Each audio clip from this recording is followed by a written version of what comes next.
During my freshman year studying industrial design at California College of the Arts, we had what was called freshman review at the end of the year. And basically, it's exactly what it sounds like. You'd have a bunch of professors individually review your work. The first reviewer I had looked at my work and basically told me that I was wasting my time, I was wasting his time, and that I was unemployable and I had no talent and I would never be a designer. Well, I do have one thing to say to that person. Sorry, buddy, but I'm still here. So there are a couple sort of main goals for this video. I want you to learn from my mistakes, see what I was doing wrong so that you can improve it and don't make those mistakes. And basically just see like what I would tell my 20-year-old self. So if you're just getting started in design, this video is probably going to be helpful for you. I also just think it's kind of fun to look at past work, especially bad work, just because it's kind of funny. Another really big point that I want to make is that just because you're not good at design now doesn't mean that you never will be. You'll see in this portfolio that the work is pretty bad, like even by freshman standards, like compared to other people in my class, it was pretty bad. And I've still gotten to a point in my career where I've had a lot of success. A lot of my products have been patented. Most importantly, many of them have sold very well and they've solved real problems. So if you want to be a designer and it's something that you are very passionate about, you can do it. You will need to put in the effort and the time, but you can do it. If I can do it, you can do it. I came from a huge deficit, so there's no reason why you can't also do it. One last thing I want to mention is that just because I lacked design skills and basic drawing skills doesn't mean that I wasn't lucky in a lot of other ways. I had a very supportive family. I had a lot of people that helped me along the way professionally. So I was very lucky, and if it wasn't for certain people giving me that chance, I would not be where I am today. Now, I'm not the best designer ever, but I've still been able to forge a career that most people would be proud of.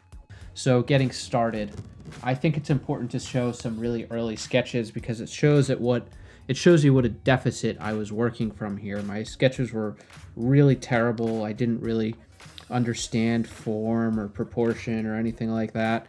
I guess you can sort of tell that this is an AT-AT Walker from Star Wars, but even looking at more simple forms, you can see that I really didn't have a concept of perspective or anything like that. So I think if I were to give myself some actual concrete advice here, I think it would be to focus more on doing 2-point perspective, using more simple forms, actually drawing out like the vanishing points, and then moving cubes up and down, up above the vanishing point and down and to the left and to the right so that I could see exactly what was going on with the perspective.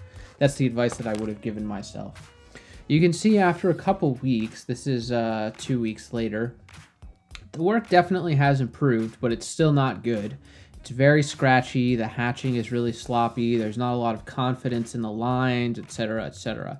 This was actually one of the better sketches that I saved. Oh, and the ellipses are completely off.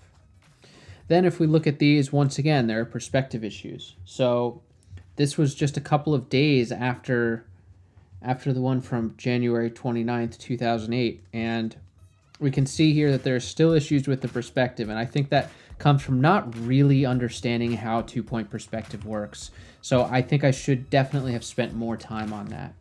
By the time, maybe 2 or 3 weeks later rolled around, I was starting to get quite a bit better, but these are still quite elementary forms. Looking at this one, we have a power tool here, and we can once again see that there is sort of a fundamental understanding of perspective, but the drawing is very, very stiff.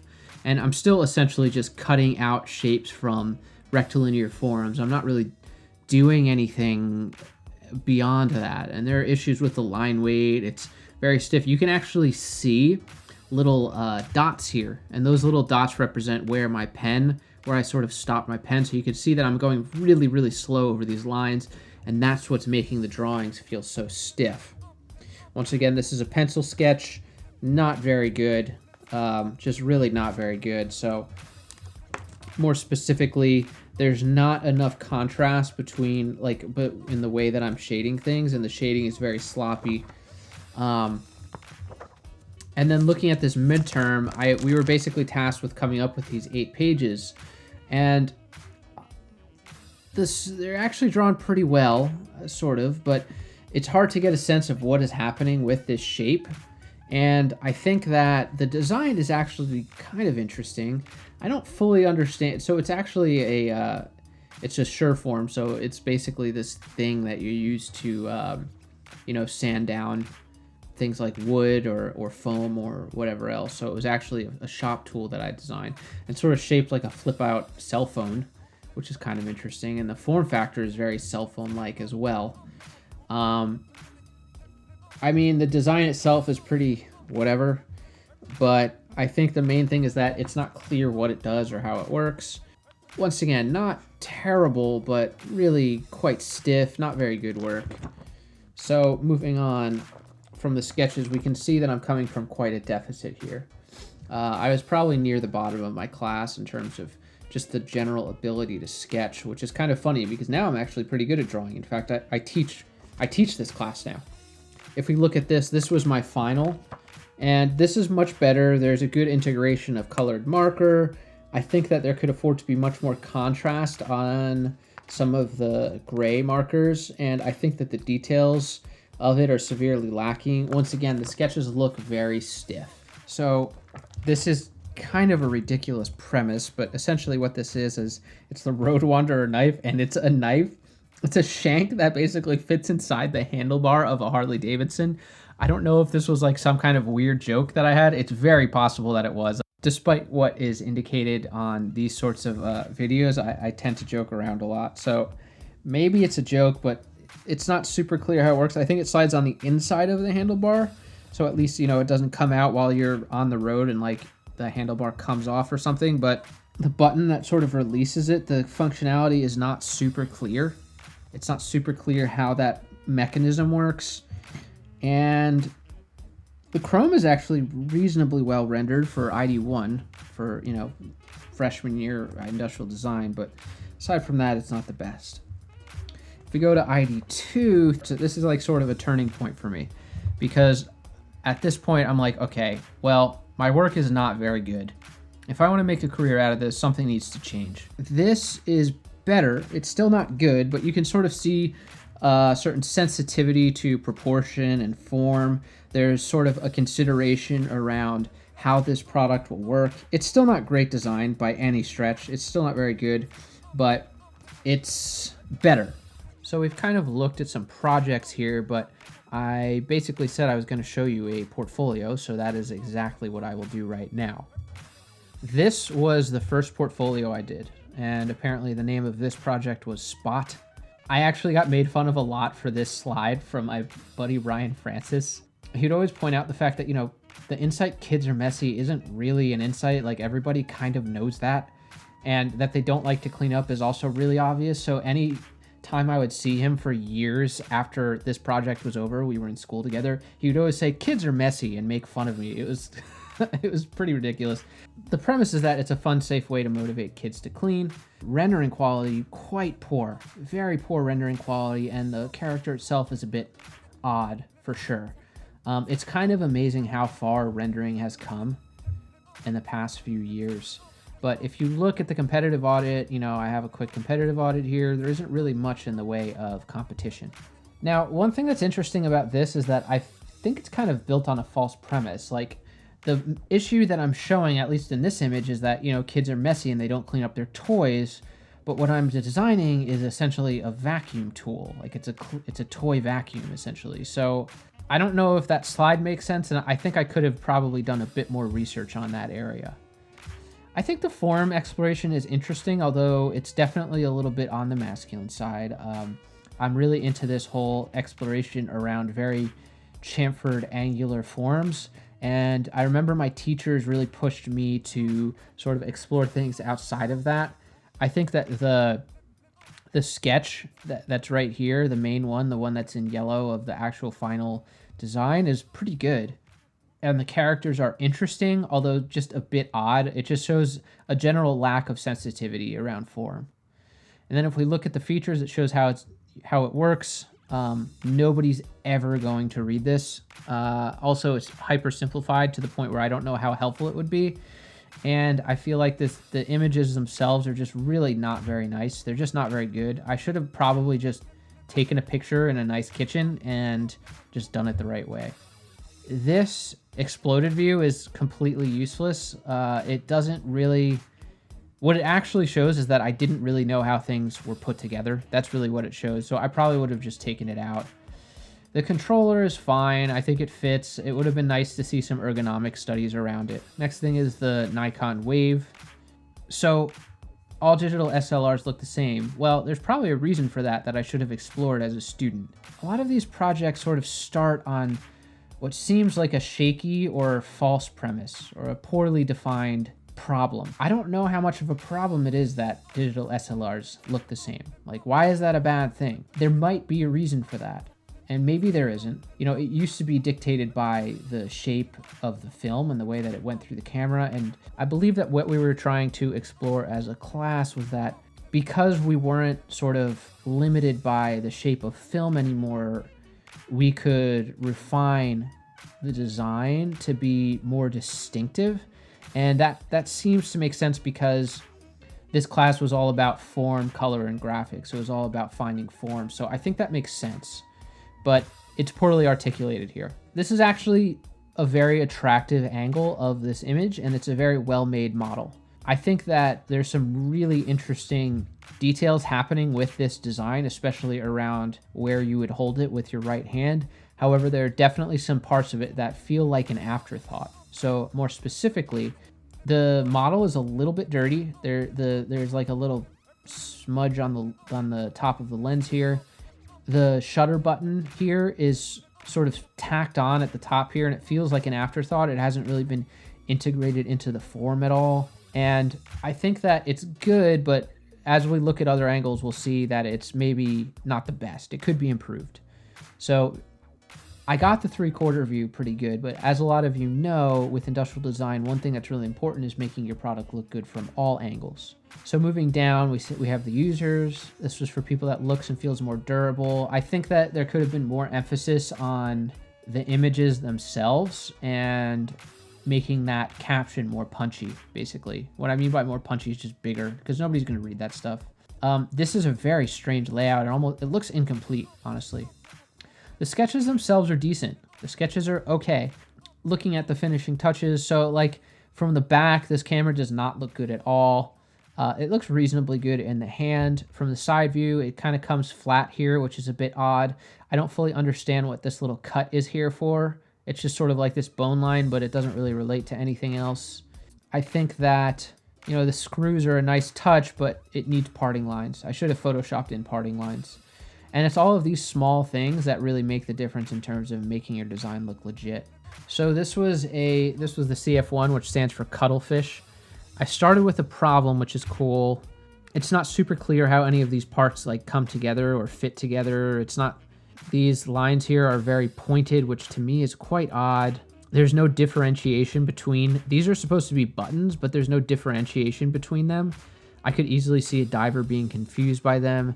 This form intersection is not well managed. It needs to be quite a bit softer, and it's all of these small details that make all the difference when you're showing a portfolio off. Or like there's like this little pinch here in the surface that shows that I didn't really spend the time to manage that surface and make sure that it was nicely formed and well shaped. So, you know, this stuff isn't terrible, but it's definitely not good. What's interesting here is that there are some good explorations around form, but they all kind of look like the same thing, and they don't look like they would fit on a wrist, which I think was the whole point of it. So this is the scenario of use. This has absolutely no visual impact whatsoever. It's very poorly done. Nobody's going to read this. It looks terrible. This is better, and I can kind of see what's happening here. You have your main light here, and then you have a green light and a purple light as signals for certain things, and you would ascribe certain signals to it. I think the idea is interesting, but it's all very surface level. And once again, we have like the exploded view, but there's like no consideration for any sort of technical constraints. And I don't know what happened there. This is actually a decent render. The backlighting is interesting, although there's no material thickness on the glass. And I think that the idea around adding a lot of detail around the LEDs is an interesting one. I just don't think it's well done, basically. So that was my first portfolio.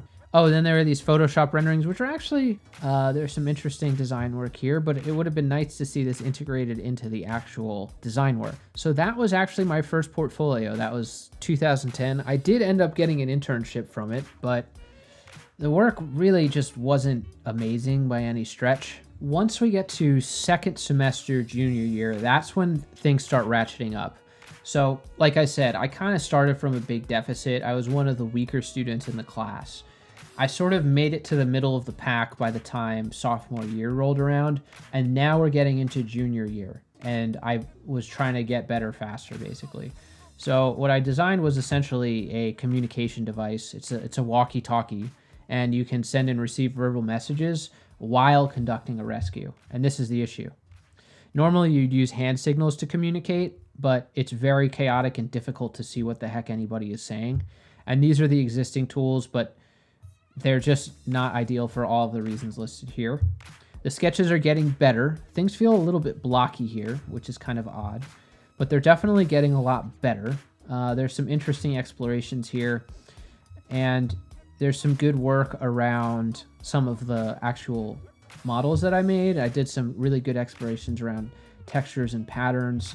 So this is starting to get to a point where I'm kind of turning the corner, although there's still the issue around not having any idea of how this stuff works in terms of how any of this stuff is actually constructed. So now this is my graduating portfolio. It's still not good. I definitely would not be able to get a design job with this portfolio in 2020. The bar was much lower in 2011, and I did get a design job, but it wasn't like a prestigious one. It wasn't until later in my career that I started to get good at design. It took a really long time for me for whatever reason. So this was my thesis project, and essentially we have some stock imagery here, which is actually pretty cool, but the text just is not punchy enough. Nobody's going to read any of this stuff. Essentially, it was a fridge that regulated temperature of beer while you were brewing it. So it was for home brewing beer, and these were some of the existing solutions, and they were all very poor. This is sort of outlining the very basic process for how home brewing works and where the main opportunity was. So the sketches are actually solid. The sketches are good.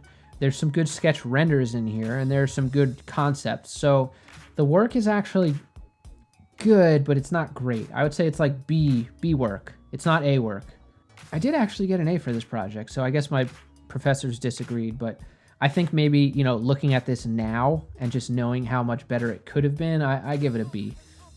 This basically shows how it works, and then also the fact that you can serve the beer through it. So if you want to check out my portfolio on Behance or my actual portfolio website, you can see the kind of work that I'm doing now and what the level is at.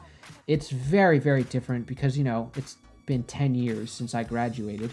I think the main point of showing you this work was basically to just illustrate the fact that, you know, just because you're not good at design now doesn't mean that you never will be.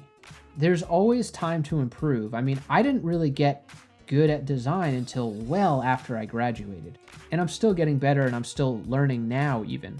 It's possible that, you know, 10 years from now, I'll think that my current work is really kind of not very good, but I don't know if that will be the case, simply because many of the products actually made it to production and ended up selling very well, so there's not as much debate about that. It's like, you know, you can debate about whether a concept is good or not, but if a product sells well and it solves a problem for somebody, then it's kind of like, well, there isn't much to improve on after that. Anyway, guys, I know that this video is a little bit more personal, but a lot of you were asking for this type of content. I hope you found it helpful. I hope you learned something, and if you did, please subscribe. It does help me out, and it motivates me to do more videos like this. And thanks for checking it out. Have a great day.